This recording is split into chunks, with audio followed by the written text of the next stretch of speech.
Our tranquil and pristine oceans are threatened by a new danger. If you want to understand this danger, we need to learn a little bit about the chemistry of water.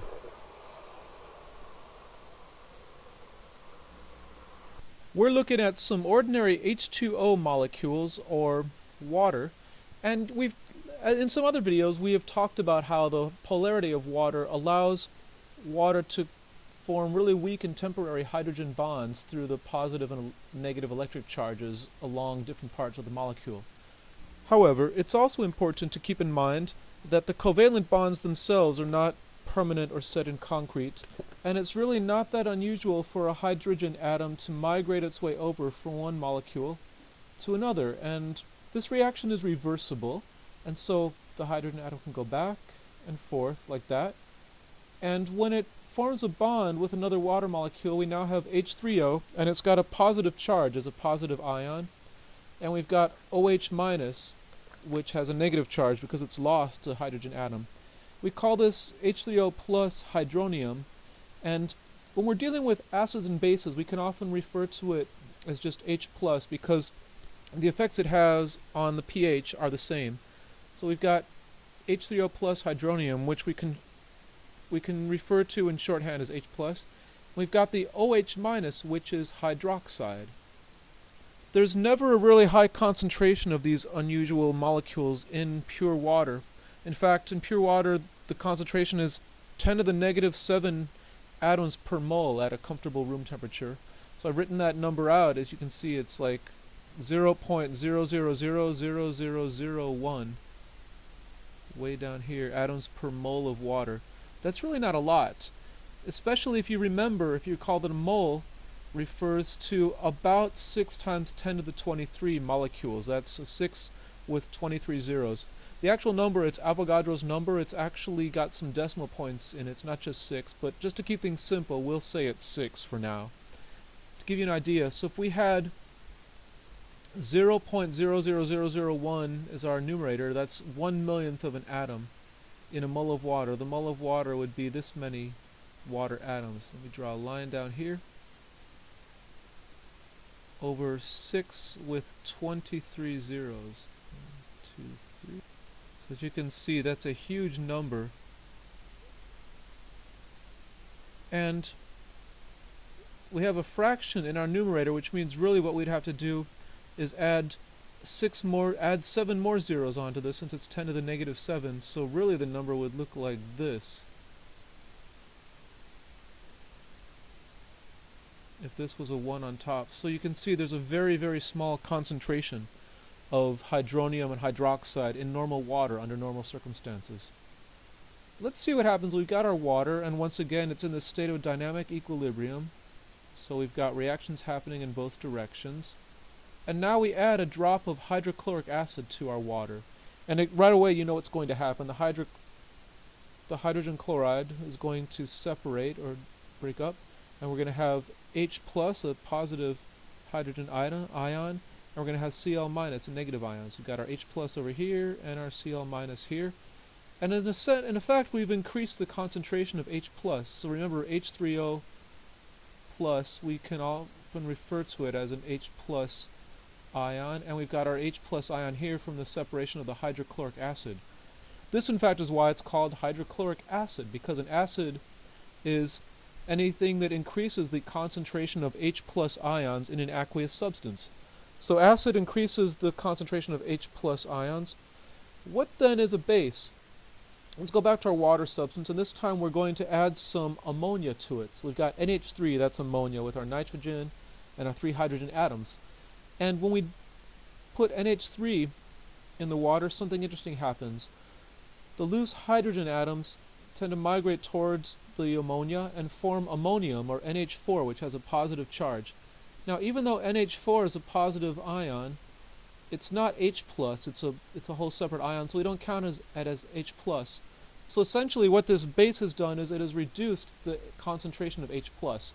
And this is our definition of a base. It's something that reduces the concentration of H plus in an aqueous substance. So you dissolve it in water, and we end up with the net loss of H plus ions.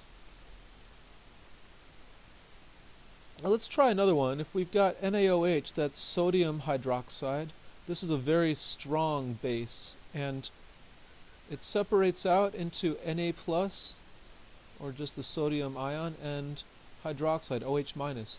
At this point now, we've got an increase in our hydroxide ions because we've got hydroxide here and hydroxide there.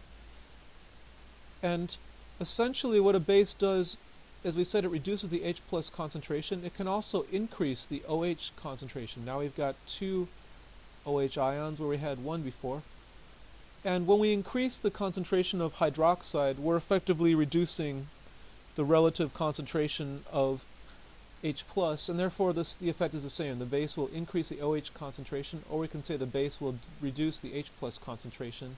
The meaning is the same either way. Let's go back to our water now, and there's an interesting property you'll notice that we said before the concentration of H plus in ordinary pure water at room temperature at 25 degrees Celsius is 10 to the negative 7 moles. Now this means by default that the concentration of hydroxide, or OH minus, is also going to be 10 to the negative 7.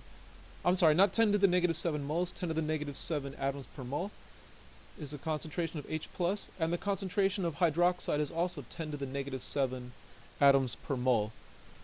So it's equal, and if we multiplied those two numbers by each other, 10 to the negative times 10 to the negative 7, we would end up with 10 to the negative 14.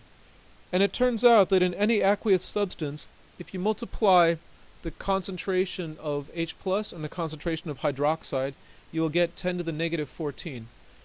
This has enabled scientists to create what we call the pH scale for measuring the concentration of acids and bases. And the pH scale will go from 0 to 14 because, remember, we multiply the product of H plus and OH minus and we get 14 always. And you'll also notice since these exponents are negative, the lower the number is, the higher the concentration of H plus. So that 14 would be basic and 0 would be very, very acidic, and 7 right in the middle is neutral. Now the pH is, another way of looking at the pH is as the negative log of the H plus concentration. I'll talk about logarithms, I'll make another video on it later, but in the meantime there's a few things you need to know to look at this.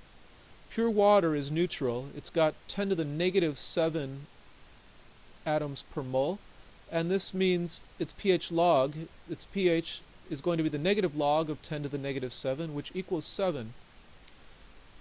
If logarithms confuse you, and they do confuse me, I'll admit, all you have to do in this case for pH is take the negative exponent and convert it into a positive number. Let's try one of these. We're going to look at acetic acid, which is vinegar, and vinegar has 10 to the negative 3 atoms per mole. Right away you'll notice this is a higher concentration of H3 because we've got a lower number, and so obviously vinegar is more acidic than pure water. But we still have the question, what is the pH of vinegar? Now remember, we're going to take 10 to the negative 3, take the negative exponent, and turn the exponent into a positive number. So what does that give us? And you can pause if you want to answer this for a second, or I'll tell you the answer. So here we go. The answer is, the pH is 3. So we've got our negative exponent over here, 10 to the negative 3. We turn the negative exponent into a positive number, so negative 3 becomes 3. And this is always a way you can find the pH value of anything, if you know the concentration of molarity. Let's try the reverse now. Household bleach has a pH of 13. So what is the H plus concentration? Remember, we take the negative exponent and turn it into a positive number, and that gives us our pH. So what would be the reverse of this process? The answer is 10 to the negative 13 m. So we've got the pH is 13. We took a negative exponent and made it into this pH number. So if we imagine pH 13 was taken from a negative exponent, that means it was negative 13. And sure enough, down below here, we've got our 10 to the negative 13. So this is how you can find the connections between the concentration of something per mole and its pH.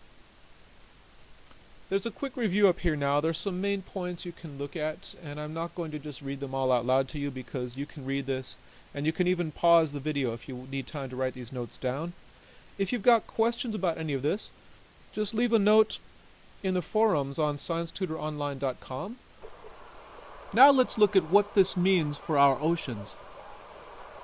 You probably already know that a lot of animals in the ocean have hard shells made of calcium, and one important creature is the coral, which actually forms a coral reef. In order to create these hard structures, these marine animals use calcium carbonate, or CaCO3.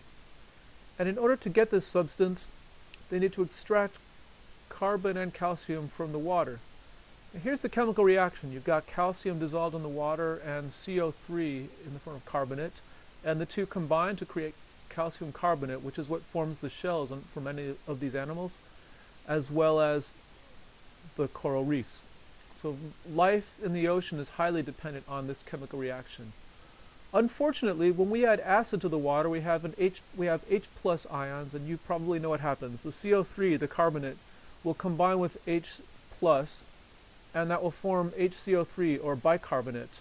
And this effectively removes the carbonate from the water, so that many marine animals are unable to make their shells at this point. And over time, these shells can be weaker, and some of these species may see their numbers drop or even go extinct. That's the danger we're faced with now. Now, where does all this acid come from in the ocean? Maybe you've heard this already. You know that we are releasing a lot of carbon dioxide, CO2, into the atmosphere through our driving, our automobiles, and our industry. And it turns out when carbon dioxide combines with water, that is CO2 combines with H2O, the result is carbonic acid, H2CO3. This is a very weak acid, but it's enough to release hydrogen ions in the water, increase the H plus concentrate, and therefore the carbonate gets removed from the water. In other words, we need to start thinking about alternatives to our lifestyles, or the world of the future may be significantly different from what it is today. Think about that before your next chemistry test.